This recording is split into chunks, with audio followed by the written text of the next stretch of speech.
Today, we're talking about media kits. If you want more visibility for your farm, whether it's press, partnerships, podcasts, you need a media kit. And in this episode, I've invited a guest onto the show to walk us through what to include, what to skip, and how to create a media kit that makes people take your farm seriously. Let's get started.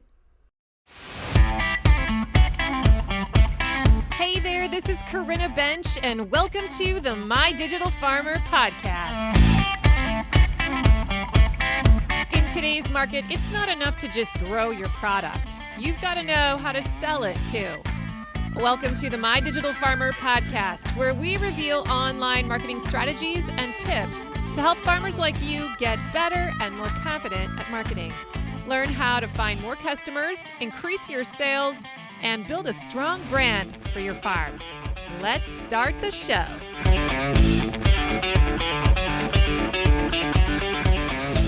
Well, welcome to episode 346 of the My Digital Farmer podcast. I am your host, Corinna Bench, one of the farmers at Shared Legacy Farms out in Elmore, Ohio. I'm also the founder of MyDigitalFarmer.com, which is all about trying to help other farmers like you get more confident in your marketing and sales strategies so that you can grow a profitable business. How's everyone doing today? Welcome back to the show. Big shout out to all of my regulars. Really glad you're here today. If you're new to the pod, I'm glad you're showing up and giving it a try. Make sure you subscribe to the podcast and go check out my first 10 episodes. If you're really new to the marketing space and you need kind of a 101 guide, they were designed to be an on-ramp into the marketing lingo. It's a great place to start. Otherwise, just scroll through the archives. There are over 300 episodes now. That is crazy. I know you can find something in there that will tickle your fancy. You can also get onto my email list if you need some help learning the marketing lingo, and you can do that by going to mydigitalfarmer.com/subscribe. It's free, and I'm going to send you an email like every 5 days for several months, and it's basically going to walk you through the jungle of marketing. I'm going to share the key fundamentals you need to know, some of my best podcast episodes that's going to teach you a ton. And I have people you should be following and free resources. It's really good. So go to mydigitalfarmer.com/subscribe to grab that. Today's podcast is sponsored by my friends at Local-Line.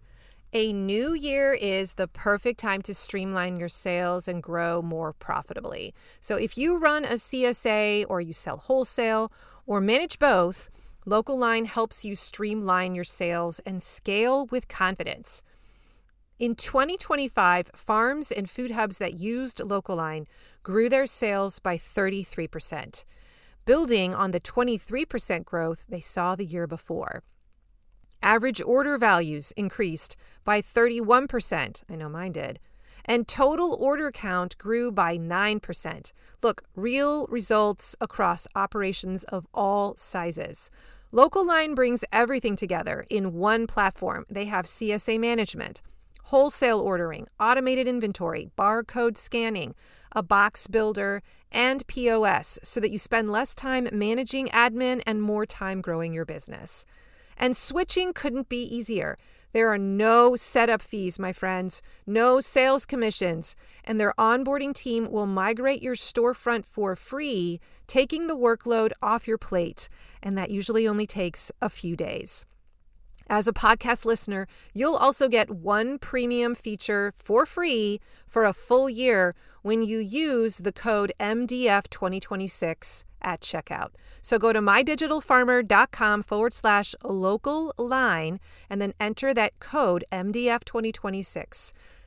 Start 2026 organized, efficient, and ready to grow with Local-Line.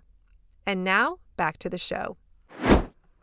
Oh my gosh, this is going to be an amazing episode. Get ready, get your note paper out and grab a pen, because this is a deep dive and like a super detailed workshop on how to put together a media kit. And the reason that I decided to do this episode is because I need one. I had a situation happen this past summer where we were asked to come on to the Good Day Show, a morning show on TV here in Toledo. It was an amazing opportunity for us for publicity. And I didn't have this kit ready. I didn't have one in existence, and I had to scramble and get a lot of stuff together to take advantage of the opportunity. And it made me aware of the fact that I should learn what these are about, and I should get one put together for my farm and also for Digital Farmer. So I reached out to my friend Erika Tebbens from Taste the Local Difference. She's been on the show before, and we are going to have her come on and basically do a deep dive training all about how to do these. She has one for herself, for her own personal brand. It's amazing. And so I know she knows how to do these. So if you don't know Erika, she is the director of impact at Taste the Local Difference. And she's a marketing expert with 20 years experience running businesses of all kinds, including farming and beekeeping. Taste the Local Difference is a woman-owned, woman-led marketing agency for purpose-driven food and farm businesses. And before joining TLD, Erika spent a decade working with entrepreneurs on their sales and growth strategy. She is a highly respected business consultant for entrepreneurs. And so she is on the show today to kind of share her expertise, her thought leadership in the area of the press marketing or the media kit.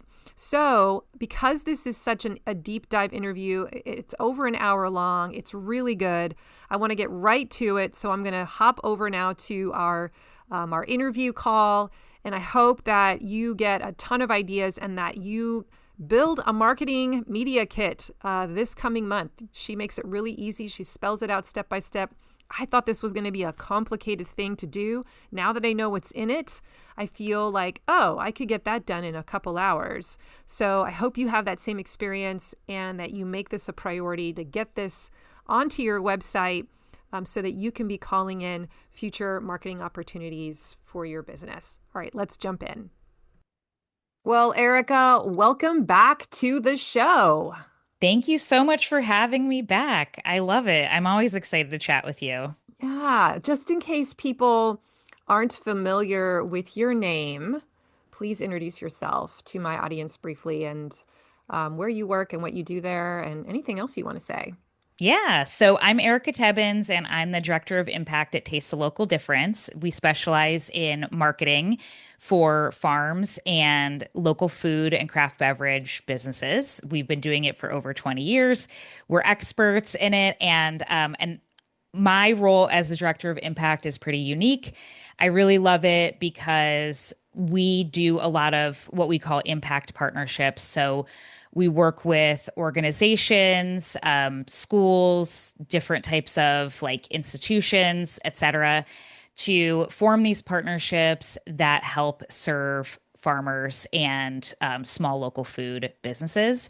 And so that is what my role does. I help put together those relationships, those partnerships. And it's really great. It's really rewarding and a lot of fun. And so, yeah, I might like connect with a local economic development agency or a nonprofit, something like that, and figure out ways that we can help support those entrepreneurs either with like subsidized marketing services or marketing education, or sometimes both. And oh, and I should Amazing. also say another reason why it's perfect is because I both had, and this is sort of like where our worlds collide, is I Mhm. both used to be a farmer, back in upstate New York, I worked for a farmer who we both know, Michael Kilpatrick. That was Mhm. like my foray into that world. I did not grow up in the world of farming at all, and then was inspired from there to start my own micro farm. And I kept bees for a few years, and then later I had my own consulting business for about a decade, and I was working with mostly digital entrepreneurs, although not exclusively, on their sales and marketing strategies. And Mhm. so my role now at Taste the Local Difference, sort of this perfect hybrid of bringing all of my like sales and marketing knowledge and my knowledge of farming and food systems together in one role. And you are well networked. You know a Yeah. lot of people. That helps. That so Yeah. helps. I'm It's jealous. great. I want that too. It's so It's great. it's great. Yeah, makes it perfect to collaborate. Well, the last time you were here, Erika, It was episode 322. So for those of you who are listening, you want to go back and listen to it. It's a really good podcast. You talked about using collaborations to Hmm. market your farm. And I'll make sure I put the link for that in the show notes, everyone, if you want to go find it. But today I invited you back to give my audience some advice on the topic of media kits. And frankly, I wanted to get a little bit of free consulting from you Yeah, too. sounds great.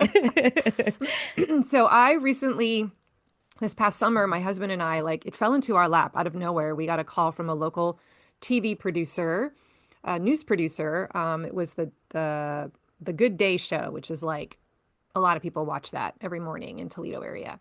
And we were asked for a media kit as part of that process. We didn't have one. We still ended up going on the show, but I remember having to scramble to get a bunch of things that they needed from me that probably were supposed to be on this media kit, whatever that was, right? And that's kind of when I thought, man, we're probably big enough as a farm and been around long enough as a farm that we should have a media kit. And also, now that I'm beginning to do more speaking with Digital Farmer, I want to create a media kit for that brand as well. And so I was like, who could I ask who could teach me and my audience here on the show about media kits? And you came to mind. I know you're going to be amazing. And so I have a bunch of questions to ask you. Yeah. And so I want you to think through the lens of the people who listen to this show, like how can it be helpful to them? But I also secretly want you to think through the lens of how can I help Corinna? Yeah, yeah, absolutely. So let's start at the beginning. Just what is a media kit in plain language? Because we might have some people who don't even know what that is. And how is it different from having a website or having an about page? Just start there.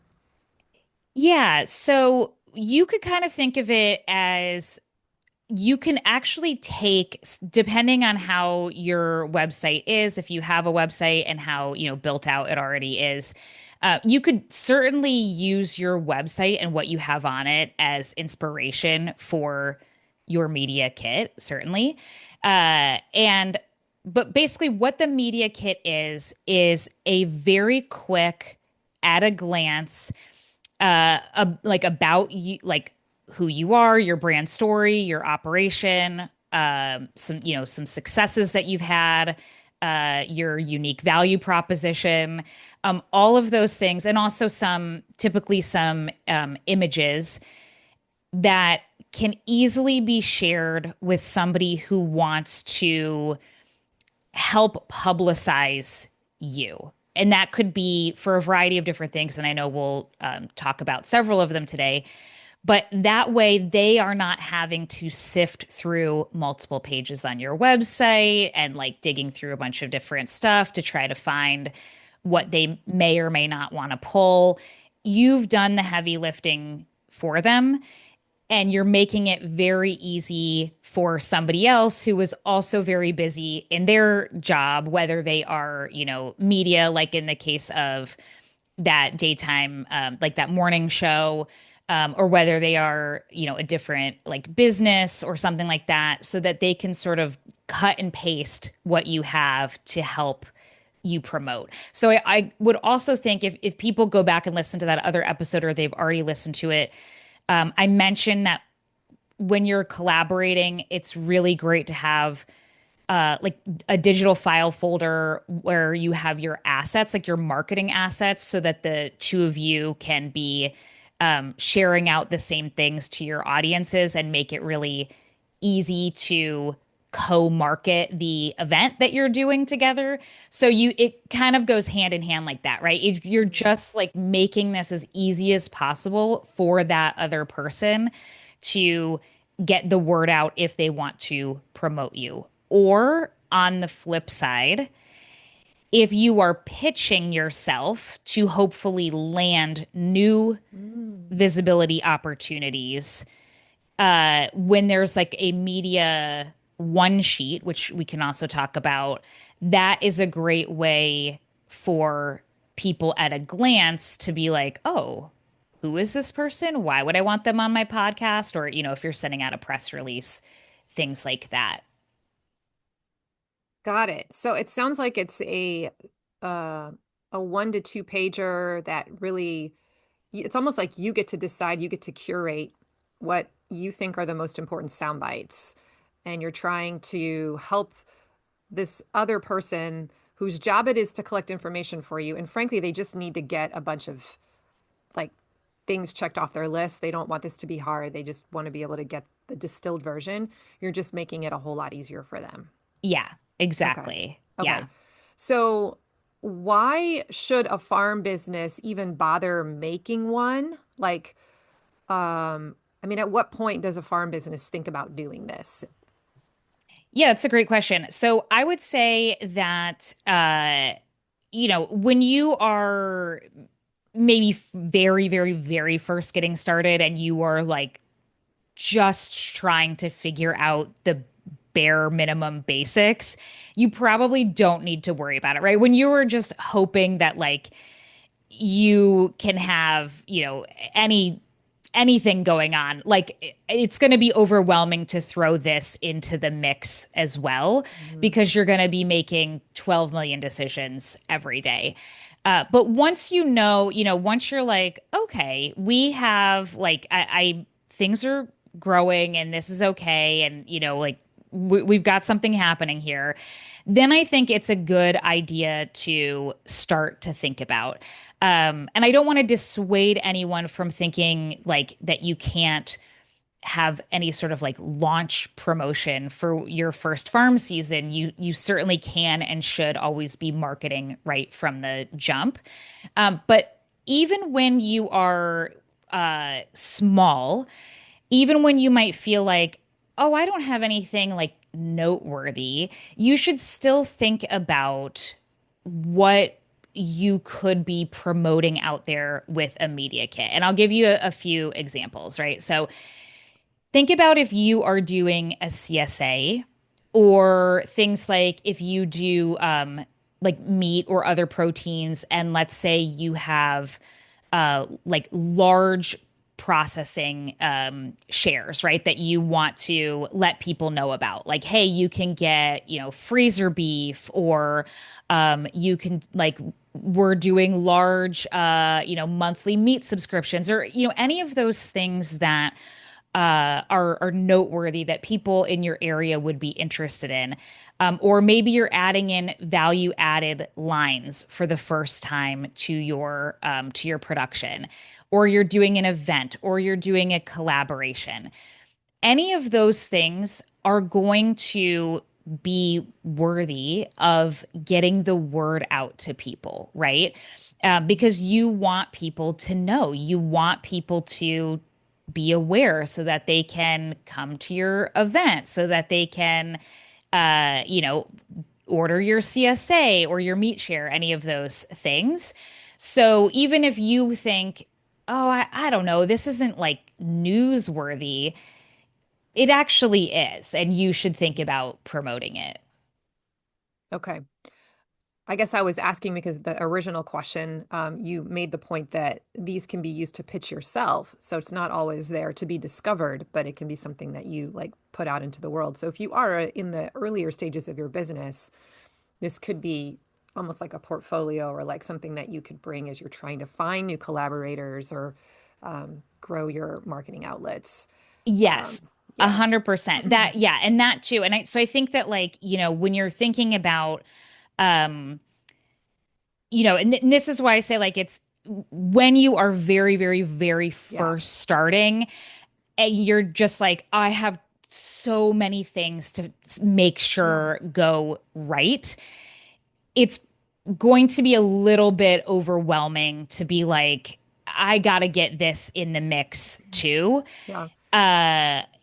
Unless you have some sort of very unique farm setup where like maybe you're part of a collaborative and you have tons of help and a lot of people doing different jobs, and like you're the point person who's gonna go out and spread the word. But I know that's not the case with most, farm operations. So one thing that is great with like if you do have a one pager for your operation is, let's say when you are getting ready to like do something, and as we talk more about like the one pagers and things like that and kind of what they entail and like what you can put Yeah. into them.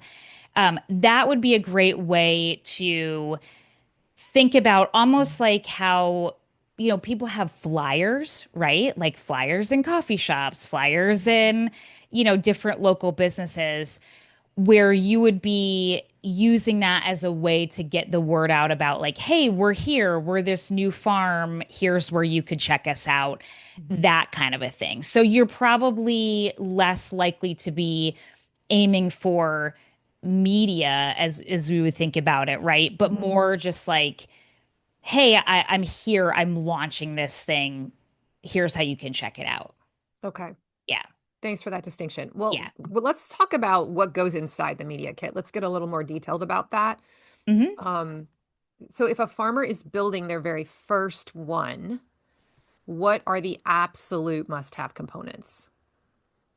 Yes. So the absolute must-haves is so I would say for there's a few parts to this. So there can be your media one sheet, which is just a single sheet like PDF that has one or two high quality photos that has a brief bio about you, like a brief description of what you do, who you do it for, things like that. Obviously, your business name and your location, any of your, your website, social media handles, contact info, and then anything that would be considered like notable. So this could be things like any like credibility points about you. And this is where I say, when you are just getting started, some of these things could be a little harder to factor in, but it doesn't mean that you can't think back to like, what have you been doing before you started your particular farm? Chances are maybe you were farming with other people before you were, maybe you were a manager of somebody else's farm or doing different things, right? So almost like thinking back through like a resume and things that you would want to highlight if you were trying to get hired by somebody, right? So these could be things like in your case, Corinna, like I know you have a lot now, right? But these could be things like the amount of like seasons you've been running your CSA, right? Mm. It's been a long time. So that's noteworthy. Mhm. Any other things that you feel really proud of that feel very unique and Like our certified organic, we're certified organic. So the like some a kind of hundred a percent. badge of some sort or yeah. Yeah. And then so let's go down that path. So you are certified organic. Do you have any other certifications or types of things like that you could be like, let's say they come with a like logo or some component. Like obviously we think of USDA organic, it has its own logo you could put on that one pager. Right. So we have an affiliation with CSA Fair Share. Okay. Um, we are Harmonized Gap Plus. That's a food safety certification.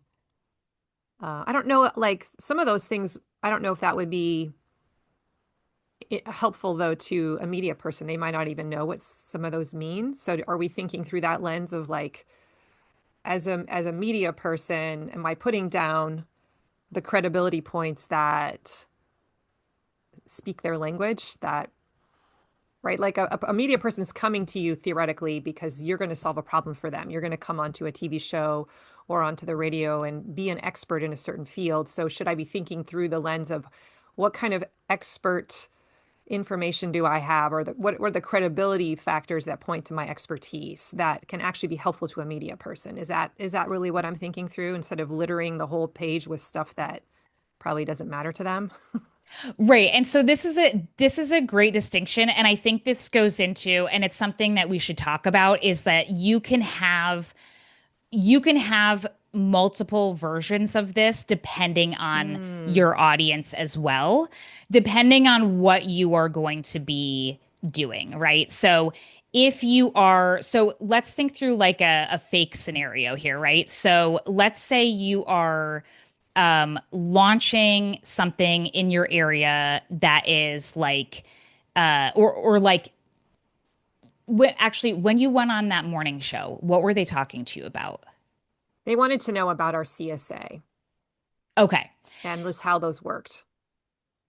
Okay, perfect. So for something like that, that would be it in that instance, it might be a talking point where they would want to include things that are unique about your operation overall and the CSA, right? So Mm.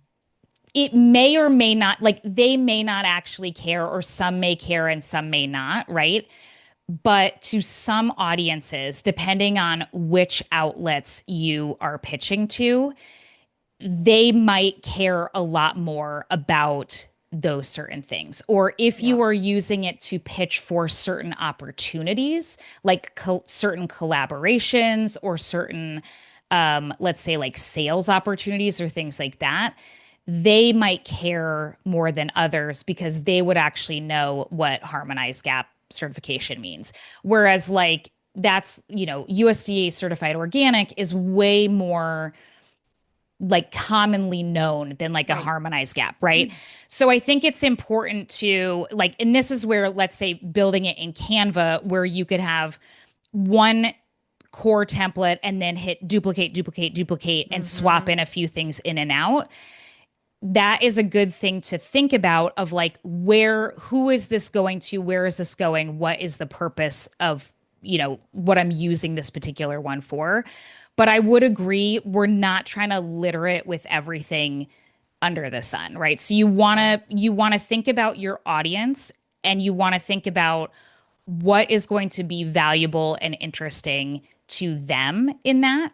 And think about it through a storytelling lens. So anything that is interesting to the audience of like a what's in it for them, but things that would be that you are proud of and are noteworthy Hmm. to them.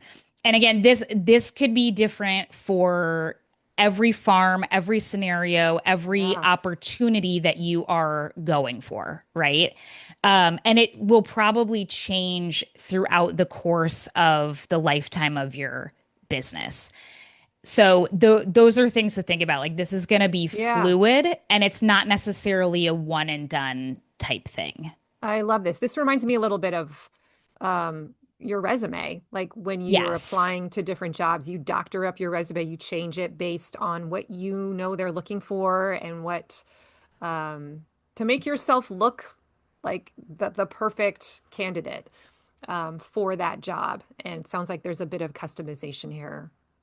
Yes, exactly. And I would say like if you were just, if you were building the first one and you're like, I don't have time for all of it, like I don't even Mhm. know yet, Yeah. or I just want the standard, I would say pick again, like this will all be in the downloadable that goes along with this, but pick like the key highlights, like key credibility points, Hmm. um noteworthy stuff that you've done, right? So like let's say that you and like your farming partner collectively have, I don't know, 15 years of farming experience or something, Hmm. even though your farm is new, right? Call that Hmm. out.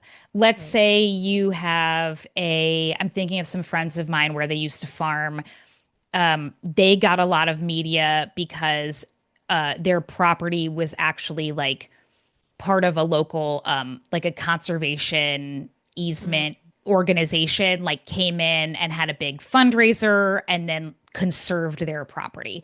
So that Hmm. was like they got tons of media around it, right? So like that would be something interesting to highlight and call out on your thing. And anywhere that there are especially like in your local area, if there are logos or things that are would be recognizable, that would be kind of like punchy or interesting, Hmm. find the high quality version of that logo and incorporate it onto your sheet. So if, for instance, if you go to like our localfoodmarketing.com site, right?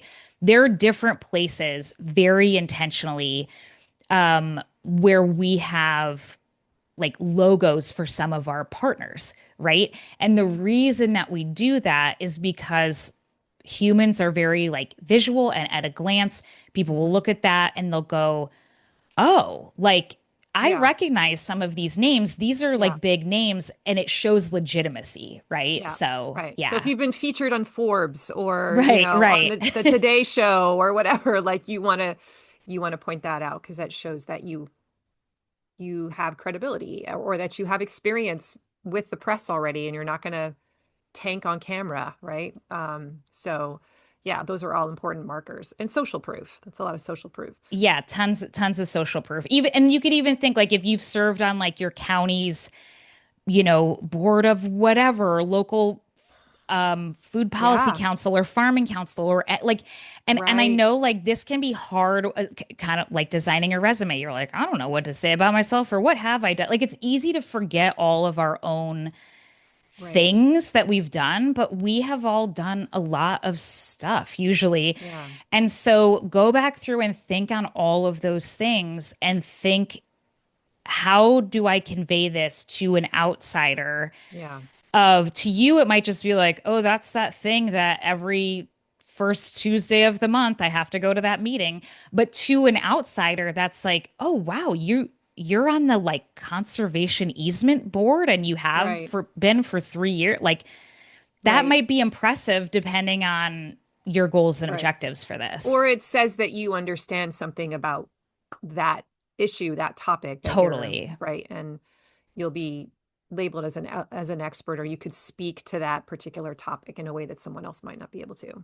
Yes, Yeah, that's good. definitely. So a big chunk of this media one sheet is the credibility piece, the credibility markers. That's kind of what we've just spent a lot of time talking about. What kinds of photos? You mentioned that. What kinds of photos should we be including? You said 1 to 2 photos. What is this, like a picture of my landscaped field, or is this a picture of me? Me? Yeah. What does that mean? Yeah. So uh the reality is that people like to see people, and especially for media, like they are not going to be interviewing your field. They're going to be Mhm. interviewing you. So it's important to have a picture of you because they are going to need to typically use that, at least in part, when they're promoting the Oh, story or whatever it is. So it's a really good idea to get a high quality image of you. And I don't mean like this has to be you have to go to like a portrait studio yeah. in a blazer and get something that doesn't feel like you. It should still very much be like you in your brand. It should be authentic, but a high quality image that they are going to be able to use in a newspaper, in digital format, on social media, all of those things, right? Hmm. So think about that. And then if you also have, like, let's say I'm going to use you as the example again, right? Because you probably would be getting featured for more CSA stories, let's say, Hmm. it wouldn't be a bad idea to also have some high quality photos of CSA shares, Right. or people The coming pickup to point. Yeah. pick up point and things like that. Make sure if there's other people in them that they've given, their legal sign off that it's okay to, be in the photos and stuff like that. But um any of those, and then this is where we can talk about, sort of a larger media kit, like what could be in there as you are growing and you're making this more robust. Because that's where you can actually have like a digital file where all of these assets live and you can hand off to somebody. But yes, at least 1 or 2 high quality photos, and one of them should be of you. All right, farmers, let me ask you something as we step into a brand new year. Do you actually feel ready for the marketing side of your farm business? Or are you quietly hoping you'll figure it out as you go, like last season? How'd that work out for you? If marketing your farm feels like a constant scramble, something you know matters but never quite gets the time or clarity it deserves, you are not alone. I hear this from farmers every single week, and that's exactly why I created Farm Marketing School to help you. Farm Marketing School is my monthly membership designed to help farmers build a simple, repeatable marketing system that actually fits into your real farm life. Inside, you will find bite-sized, step-by-step, do-it-yourself marketing projects that take the overwhelm out of things like writing sales emails or how to plan your promotions, how to build your social media strategy, how to update the homepage of your website, how to write an email nurture sequence, or setting up systems that work on autopilot even when you're busy in the field. Each month, you choose what to focus on, and I walk you through exactly how to do it with my on-demand video trainings and my bonus resources. And you're not alone doing this. Each month, we meet live on Zoom where you can ask questions, get group coaching, and hear what's working for other farmers. It's like having a farm marketing mentor and a room full of peers in your corner. This is not a massive, overwhelming course.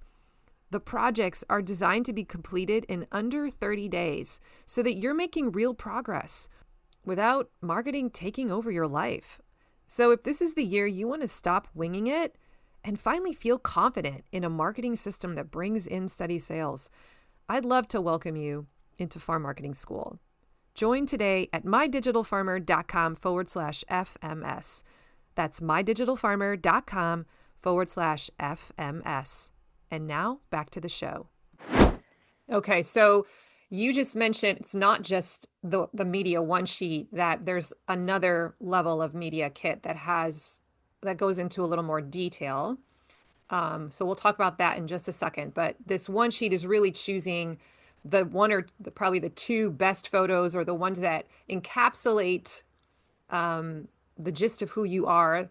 All those other photos you're going to put in that other file in the larger version, but you have to pick out two that best at a glance help this person understand who you are, what you stand for, what your expertise is. And okay, so this just makes me want to tell my story a little bit, because when we got asked to go onto the Good Day show, that was one of the things they wanted. They wanted pictures of our CSA because they couldn't come out with their photographer or their videographer and actually take video of us. They were having us in the studio, and yet they wanted to have B-roll that they could be showing on TV as we were being interviewed. I didn't realize that that's what they were going to be using it for until I watched the segment. But I had to actually go find a bunch of pictures and send it to them. And then I later on saw that they didn't just have the camera on us the whole 8 minutes. It was a pretty long segment, because that would be boring. They need to have, picture switching out. And so I was really grateful that I had a whole bunch of different kinds of photos. Some that were the landscape, like the view of our farm from the driveway, so you could see the buildings. And then one of harvesting, our crew harvesting, and one of us talking to customers at the pickup. Like, I had given them a whole bunch of different kinds of shots that encapsulated the experience of CSA. So that as they were then talking to us and asking us questions, it was really cool. Like, whoever's back there deciding what picture to put up as I'm talking, like, he or she was good, because they just, it matched exactly what I was talking about. I'm like, how did they know that they were going to ask me about just cooking tips or whatever? And they happened to pull up of a couple photos I'd given them of platings, or me cooking, right? And That's awesome. yeah, it was like they had all the right shots. But just want to point out that they were able to do that because I had given them the photos. And I was just thinking, wow, what if I just had this here permanently? And how much would that help a person to even come and open it up and suddenly see the story unfolding even before they meet me? Like, oh, here's the potential story I could tell. I even have visuals. She's going to make this really easy for me. And now that's like removed friction for them. Like, yeah, we're going to go with this farm. Yes, Yeah. yes. I'm so glad that you mentioned this, because I think it also speaks to one of the other reasons why a farm would want to do this and want to get it ready and have it as they're starting to grow, as they want to go into this realm. of this type of marketing for themselves is it will save you time in the long run. So not only will it get you more opportunities, but it's going to save you time because like now that you've done that, right? Like you had to scramble a little bit to get it Yeah. together, but like once it's together and once you have it, other than kind of like with any other marketing thing where you have to periodically do some updating, it's done, right? You Yeah. have it. It's and then like and I will say as somebody who um my main like experience with media is has been around speaking about like military food insecurity, and when those opportunities come, like it is fast. It'll be It's like, fast. I hey, was we just need going to you say that. today, like Yeah, there was tonight. urgency. Like, She oh my calls gosh. me and she's Yeah. like, "We have a spot in like 2 days." And I was like, "What?" So it wasn't like I could just put it on the back burner and sit on it Right. and be like, "I'll get that to you in a few days when I have time." I had to drop everything. And luckily, I realized the opportunity for what it was. I'm like, I'm going to get our brand in front of thousands of people. So yeah, Yes. this is gonna be more important than that thing I wanted to work on today. Right. And but I did. I had to scramble. And to your point, like if what if we had this ready to go so that all we had to do is when the opportunity lands, we just can say, "Oh, I got the media kit. It's right here. Boom." And it's a 30-second email send instead of a 30-minute like scramble to find stories and whatever and to make these decisions about what do I even want to show them. So yeah, it Yes. is fast. Yeah, it's Yeah. super fast. And so like for that, some things that are good to have, and this is really good, think about if you have like if you use Google Workspace, have this in a Google Drive folder on like view access only so they can't like go in and edit anything. Or if you're, a Dropbox user, that's, fine as Mm-hmm. well. Um, but having those things like the high quality PNG logo files for Yeah. your farm logo. And again, this is why, like, I'll just harp on this for a second. It's so important with things like logos to actually have a high quality logo and the right files and all of that, right? Again, these are things like it seems like marketers like trying to whatever, like this is good enough, but it's Yeah. like no, but this is why, because like when you are the expert in something, like we have the foresight to see down the road why you would want this, because like in a moment like that, like you don't have time or the ability to be like, oh, let me get a designer to whip me up a better quality. Like, and you don't Yeah. want that like grainy, blurry Yeah. logo, right? Like Yeah. this is why it's good to have these things in place. Like what's that saying? Uh like stay ready so you don't have to get ready or whatever. Like Mm-hmm. so you can be there when like the opportunity happens, right? Yeah. Yeah. Um so have your logo, like have your logo or like a few different versions of the logo, like take those from your designer wherever they already live on your computer, duplicate them, put them in this folder on in a Yeah. clearly labeled thing that says like logos, right? Logos. Yeah. Then another one that says photos, and have your photos in there. Mm-hmm. Or you might even have some Subfolders folders. like bio headshot.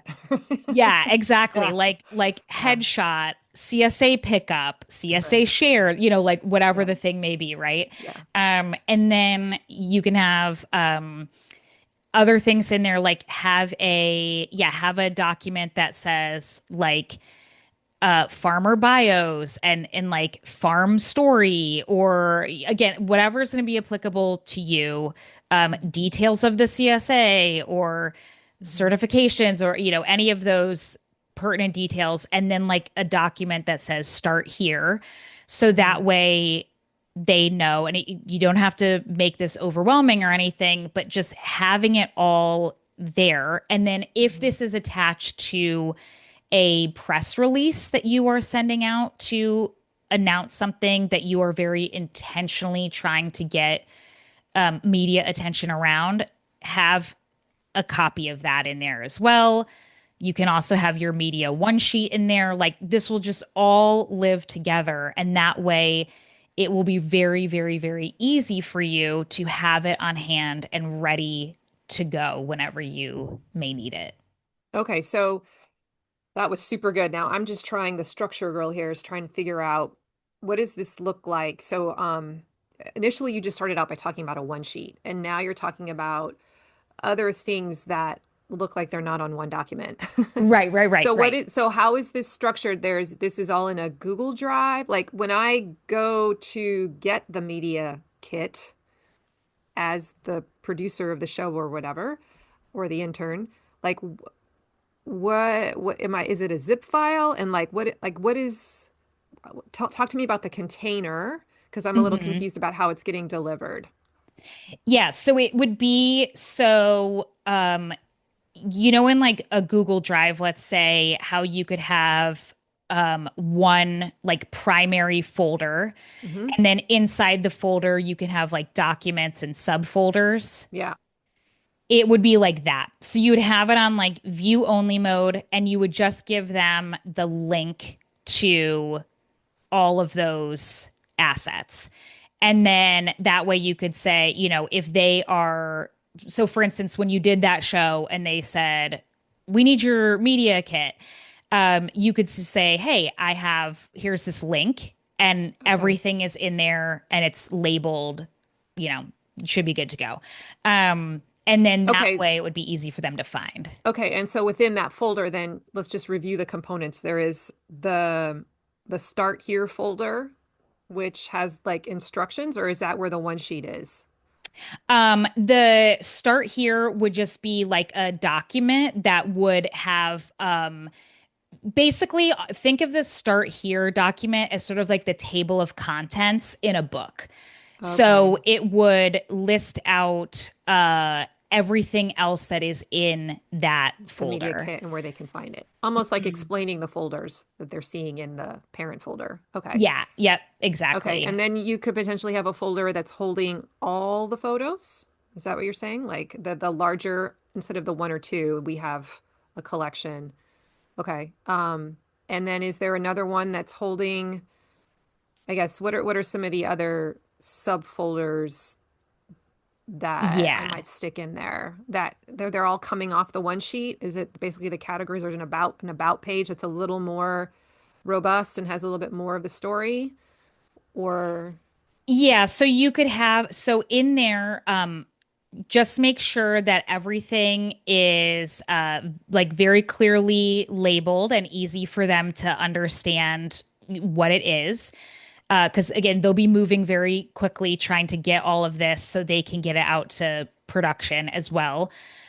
So depending on, so yes, so I would have if you only have like one logo, you could just have the logo just uploaded right into that subfolder.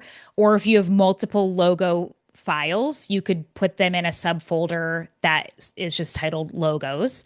Mhm. Um, and then you could have another subfolder that is photos with your high quality photos in it.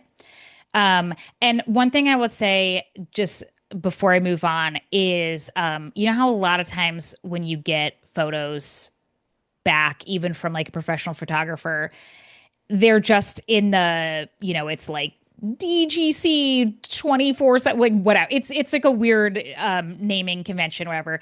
So with the photos that you select and have in there, make sure that you rename them something that makes sense, that is very easy for them while they're moving quickly. And I think the Yeah. example you gave was perfect, right? There's some person that is rapidly selecting images while you're talking, right? So make it easy on them, pre-label like, Corinna headshot one, Corinna headshot two, or whatever. And then like CSA pickup, Hmm. CSA pickup, like Hmm. whatever. Like uh CSA pickup with people or like, something Yeah. like that. Like having that so that it's easy for them. They can quickly go like, what type of image am I looking for? And then they can quickly find it. Um And then you can also have a document in there that has yeah, like your like about the farm and farmers, or that has your bio Mhm. and the farm story. And that could also just be like, you could just take your, if that already exists on your media one sheet, like that could just live there instead. Yeah. Um, but yeah, just as long as they have all of that pertinent info, and again, it doesn't have to be overstuffed. You don't have to like Yeah. write a novel about yourself and the farm.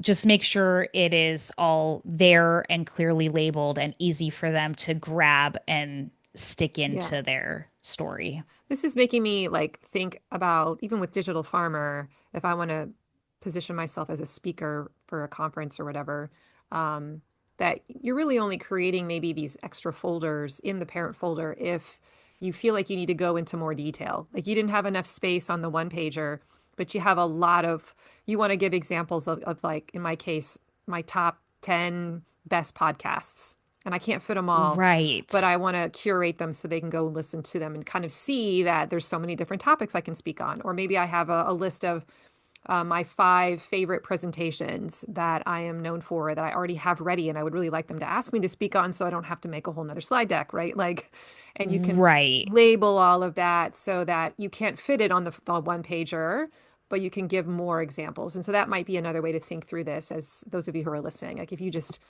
have more to show your level of expertise and you just can't fit it all, this is a place where you stick the overflow. So that's helpful. Yes. Yeah. Yeah. Okay. What about should farms be including offers or services? Or is that too salesy? Like, is this a place where you're, I don't know, kind of doing a little bit of pitching? I I think it depends on, okay, so first and foremost, like as an umbrella thing, I don't think it's wrong to think of these things as like the whole point of why you're doing them. Like you said, the reason why you were willing to scramble and get everything together is because you knew it was a great visibility opportunity for your Hmm. business, Yeah. right? So like that is ultimately why it's worth doing these things, right? If you already know, hey, like I want to get the word out about my business for whatever reason, it's because visibility events and activities like this theoretically will bring you more business, right? That is why we do them. So no, the goal should, or, like, we should never feel bad about recognizing them for what they are. Yeah. So that's like the macro. On the micro, I would say that it's important to think about in the places that we've talked about, like the full media kit versus the one pager, where to put it and how to put it.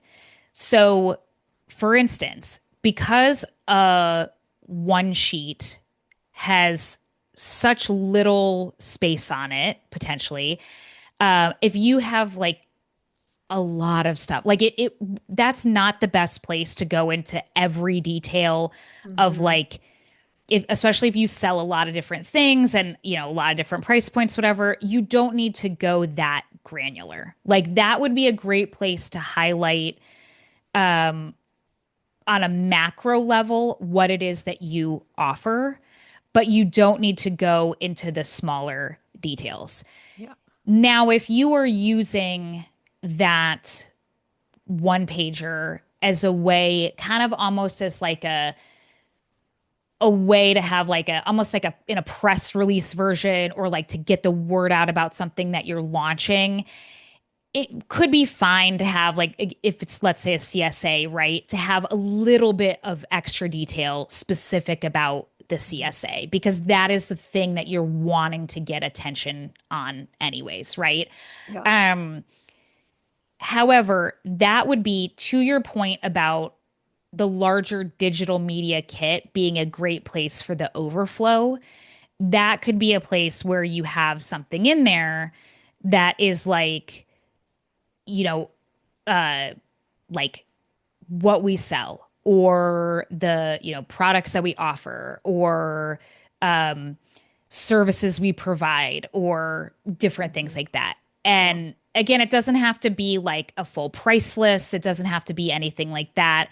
It could simply be like, even for my digital farmer, it could simply be like, these are the primary programs that we run and a little blurb about what each one is. And Mhm. that's it. Very, very simply.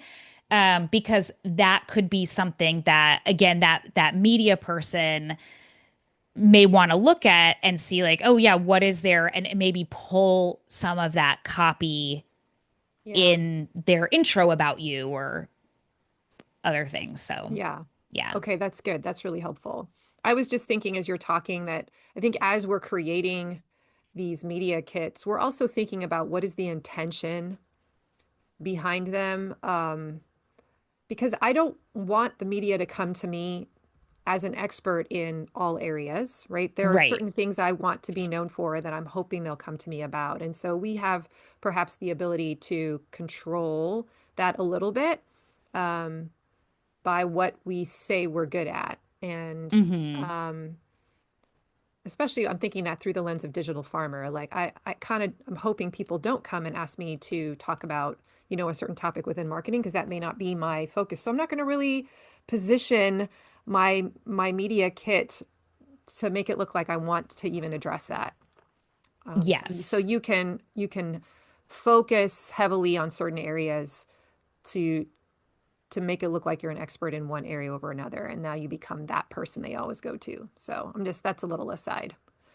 All No, but right. it's important. I think it's important to bring up because if it is like going back to what we were talking about earlier about thinking about, potentially having multiple versions or like what Yeah. you include, what you exclude, or whatever, is having that intentionality about like who is it going to, what do you want to be known for? Hmm. And because even when you are like, if you were like, I want to get on a lot of podcasts, right? So whether or not anyone listening wants to go on podcasts, I'll just use this as an example because obviously there's like a million different topics and themes for podcasts. Hmm. So when you are thinking about pitching for podcasts, it's important to think about, okay, is this podcast, does it make sense for me and my expertise To go on it. to Yeah. go on it? Hmm. And then each podcast is going to have like a little bit of a different angle to it, right? Hmm. So it's not just like, A, does this make sense for me? But then B, how do I angle myself to show them that like I'm the right fit for them For and their them. niche and their audience and it will all make Yeah. sense, right? So Yeah. it's sort of like it's like a Mm. two-pronged thing.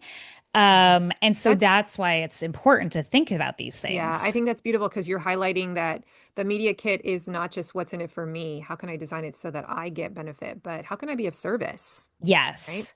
Yes. Really an open hands generosity kind of move, and that you're willing to put yourself out there and be of service, trusting that, I don't know, the universe will reciprocate one day. But like, yeah, so how do we show people I'm a steward of this information, I'm an expert in this information, I'm willing to help.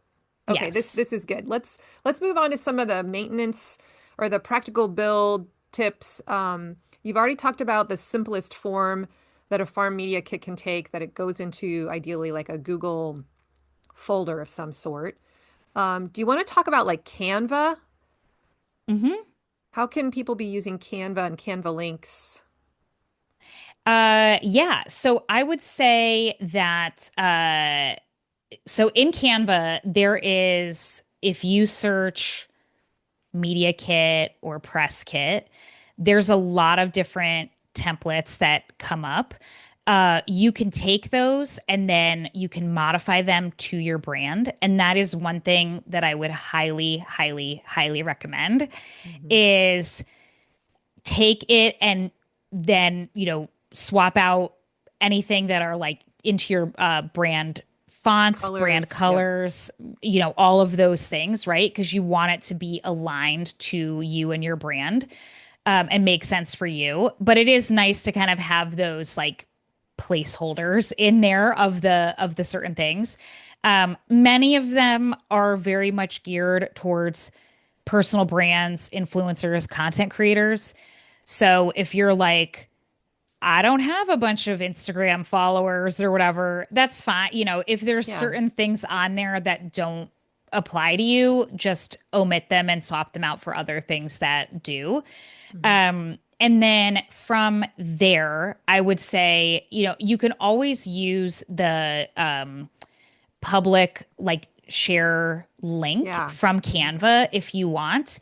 But also download the high quality like PDF Hmm. version.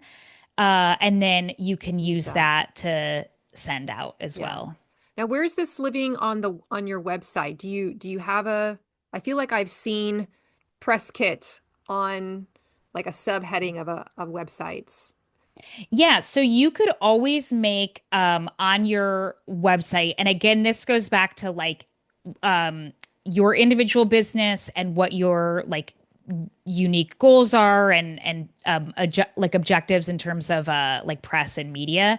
So if one of your goals, let's say, is to be a speaker, like to really move into speaking and you've done some speaking, it might be a page that says like speaking, or it could be, or if you've had like media coverage and things like that already, it might say media at the top. And then from there, what I recommend is you can have a part that it's basically like almost like a duplicated version of what we talked about on the one pager, kind of. Hmm. So it's that mini bio slash, farm story. It's the best way for people to contact you. It's some of your highlights. It's some photos that can be, that are accessed. And then there's also some topics. So, kind of like how you said with things that you would want to share on versus like Hmm. not, right? So, 3 to 5 topics that you speak on, or you would love to speak on, or you're a thought leader in, or have expertise on. And then, if there are things that you can provide the audience, you can add those into. So let's say if it's like custom downloadables, or if you have like an existing workbook or or something that you give out Yeah. along with the talk, you can list those. If you don't have anything Yeah. like that, don't sweat it. But just have some of that there, kind of like at the top, and then you can have your existing talks, media, whatever it is, Yeah. things that you've been featured on, things you're proud of, have that there so they can check it out. They can see and get a Yeah. taste of what you've already done. And then what you can also do is, so if you have let's say like a link to that Canva one sheet, or you've downloaded the PDF, like I know on Squarespace you can add in, you can link to PDFs and stuff like that.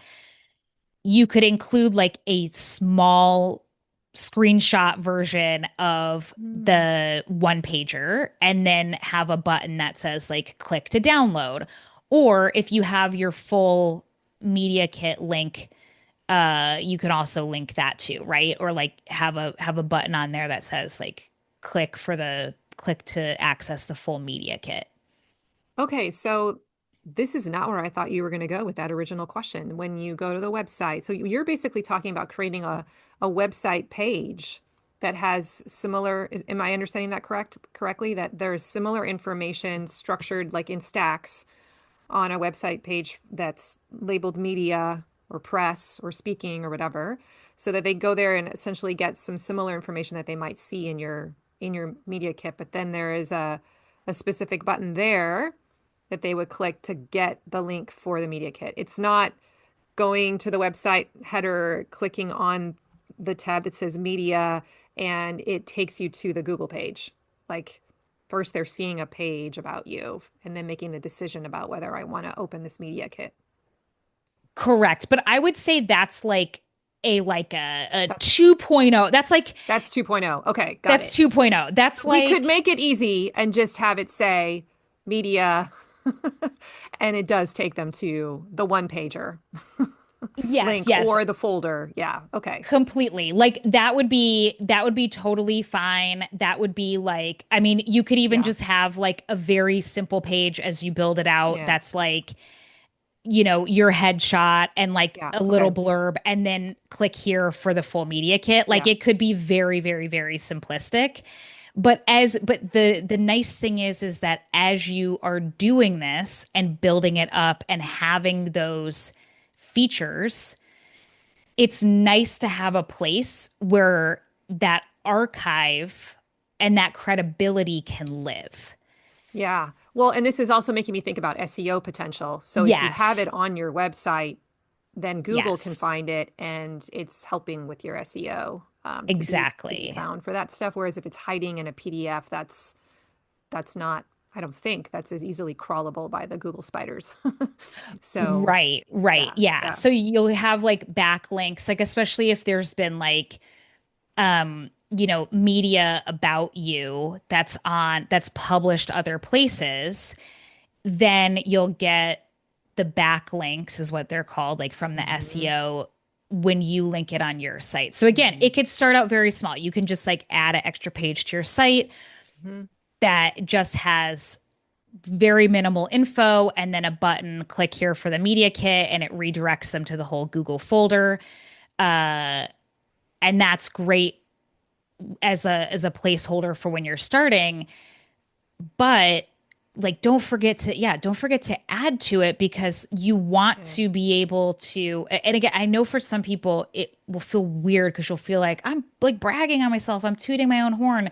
But this is really good because to your earlier point about like showing that credibility that you won't choke like under Hmm. when you're getting these opportunities, right? It's going to show future people, oh yeah, if I'm deciding between, if I want Hmm. to do a feature on CSAs and the area is saturated with CSA folks, who do I want to feature, right? And then it's Hmm. like, oh yeah, this person is like the go-to person for She's CSA. articulate. Yeah, Yes, she's gonna look good. She's gonna make my job easier as an interviewer, all that stuff. Yeah.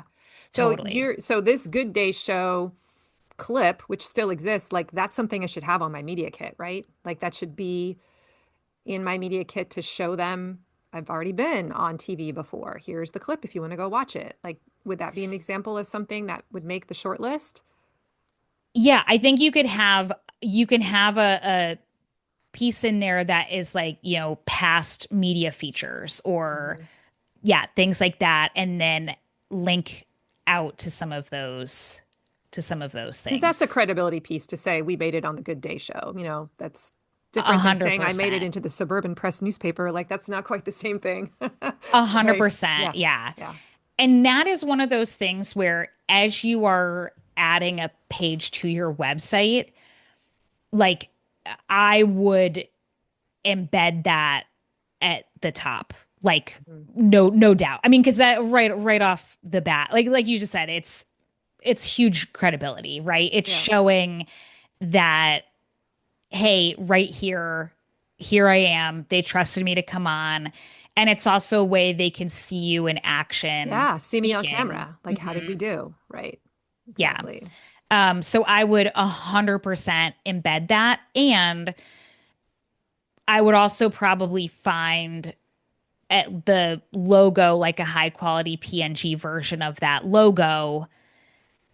And then on that one pager, so for like when you Mhm. want to pitch to other places, have it be one of your highlights, right? So like as seen on, you know, the Good Day show and have that logo Yeah. there. That's super good. I love that. Thanks for that tip. I wrote that down. I'm taking Yeah. notes. Yeah. Like that is way more I would say to most like media audiences, let's say, would lend way more weight than the like harmonized gap.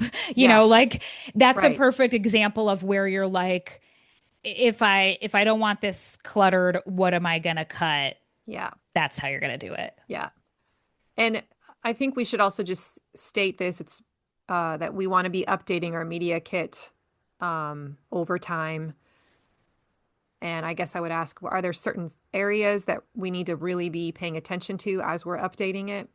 Like are we looking at this once a year? Is that sort of the rhythm? Yeah, I would say once a year is good unless there are any major changes happening, right? So if anything major happens, like with your bio or with your farm story, definitely you Mhm. want to update that.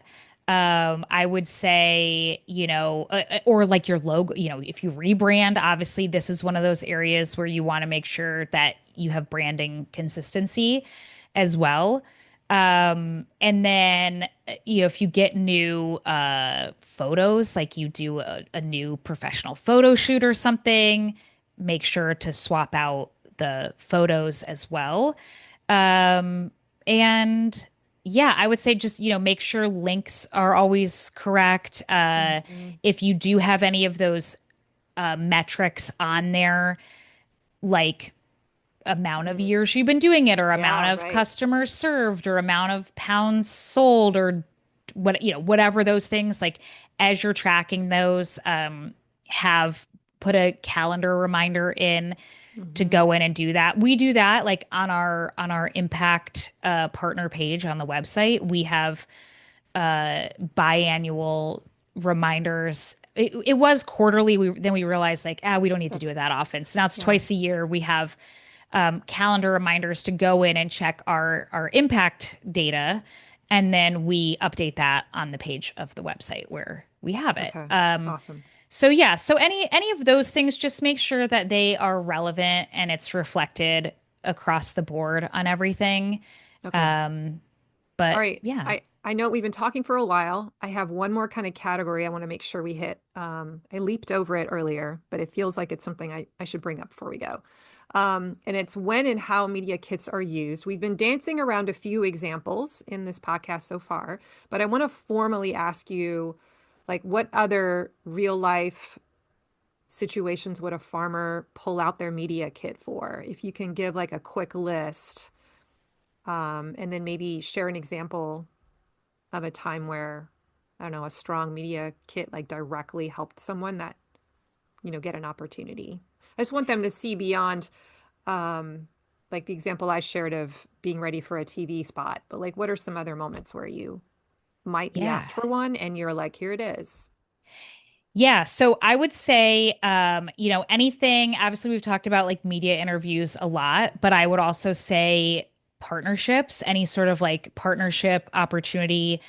If you are proposing, collaborations, you're putting together a collaboration, it can be really helpful. I like grants could potentially be helpful too, depending on the grant. It you probably not for like a huge USDA grant. They're not going to Hmm. care. But if this is something local, especially in your community, where you are really having to like highlight your story and your impact and anything like that, that could really help. If you are talking to any like local influencers or you want to get them to come out to your event, or that that also sort of like goes under collaborations in a way. Hmm. So it's like partner media, but that is really important. Retailers, it's really helpful if you are trying to get your products into Mm. other people's, whether it's a Yeah. like a farm stand situation Or the or grocery store even. I or a know that grocery like if we're store. a featured Yeah. local farmer, they're like, I need a photo, I need a description. Yeah. Yeah. So like Hmm. specialty retailers, anything like that. Yeah, if it's like a low key farm stand, probably not. But I've seen a lot of the like really nice, like Yeah. high end farm stands where they collaborate with a lot of folks nearby. But yeah, specialty retailers, they are gonna they're gonna have to tell your story for you, right? Right. I would say, farm stops also fall into that category.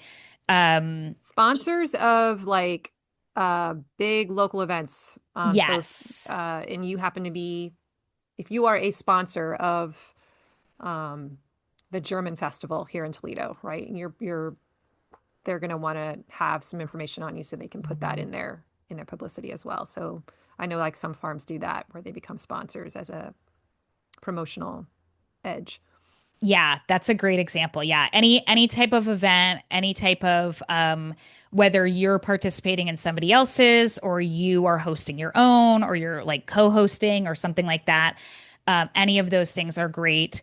And yeah, and I would also say, under media, like media also it doesn't just include local media or like national media, but I would include podcasts and those types of visibility things under that as well, where you are reaching out more to say like, hey, I would like to be on this. Yeah. I would like this opportunity. But also, when you think about things like free weekly newspapers or if you have a local like 24-hour news station, any of those things, like a lot of media, they need stories. They need things to fill that space. And Yeah. so don't shy away from pitching yourself. And this is why I said like at the beginning, even if you're like, I have this thing I want to promote that I'm launching,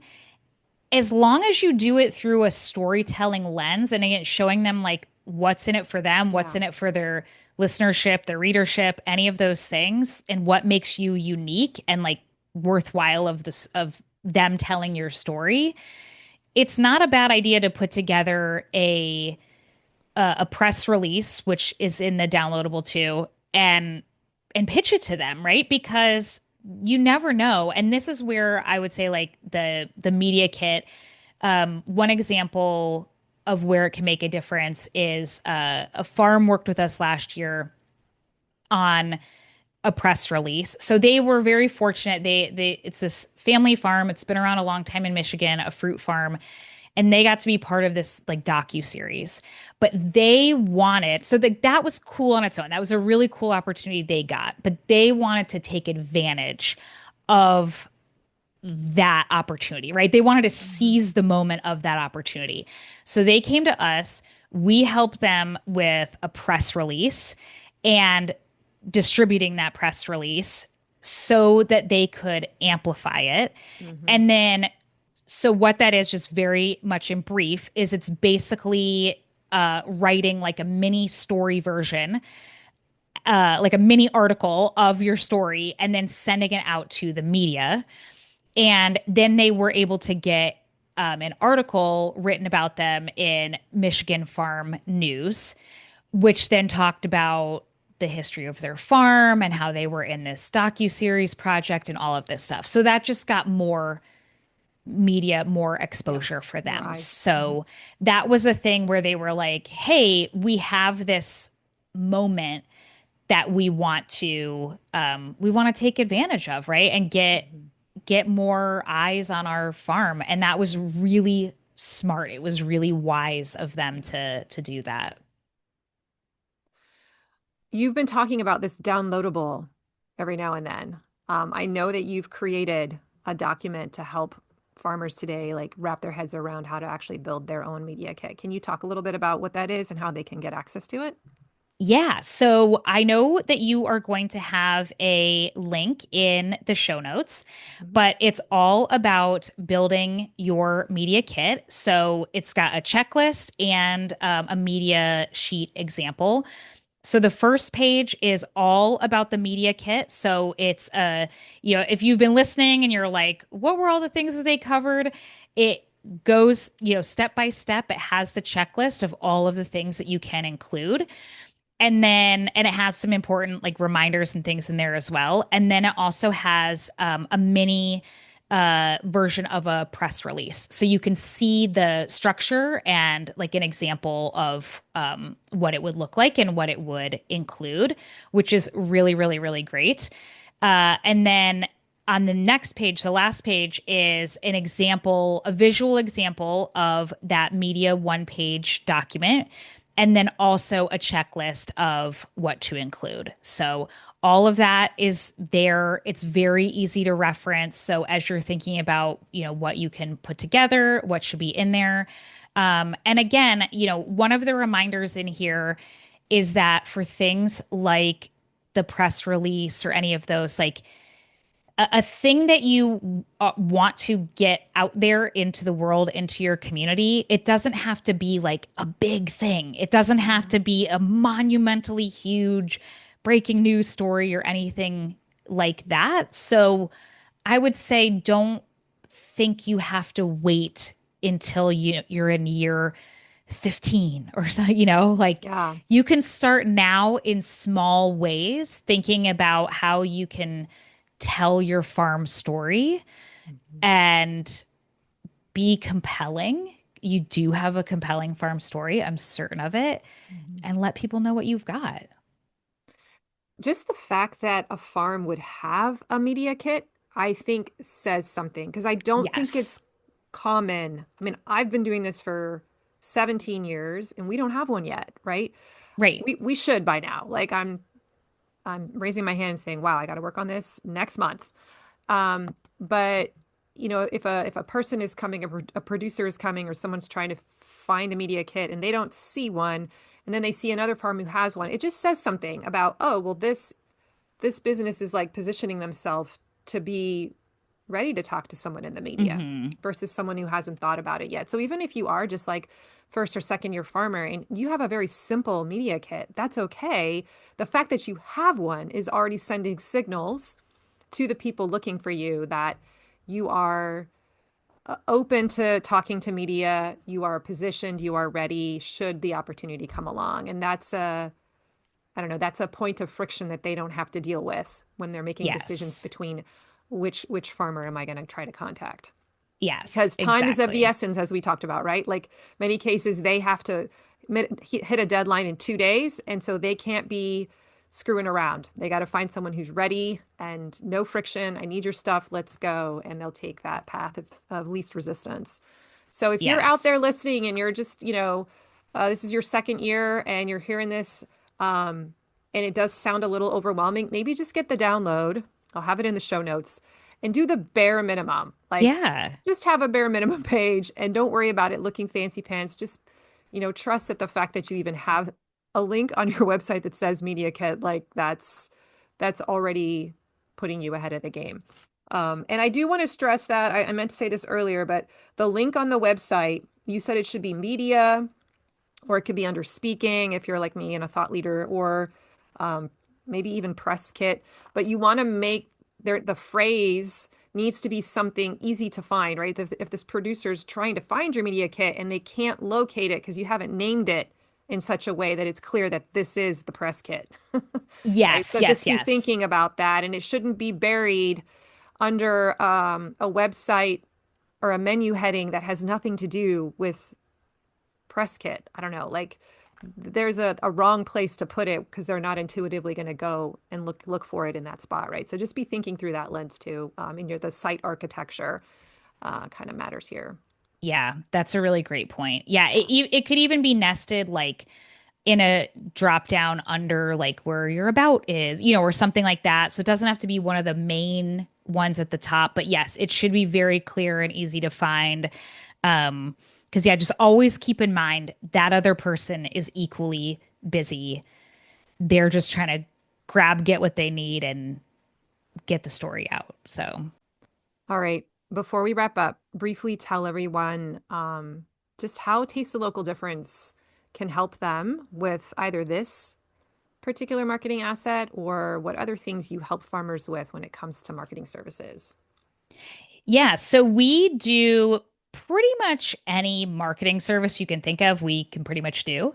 So, websites, e-commerce, design, like I mentioned, this would fit under our design services, but also strategy. So if you are struggling with that messaging work, which it can be hard to do on your own, Mhm. that is something that we can help with. We can help you nail down your brand messaging, your brand story, and even help you create a customized marketing plan. But we also do other design services like logos and signage, all sorts of things, media kits, and other stuff like building email funnels and SEO. And yeah, we love doing it, and we're super knowledgeable about farming industry because it's all we do.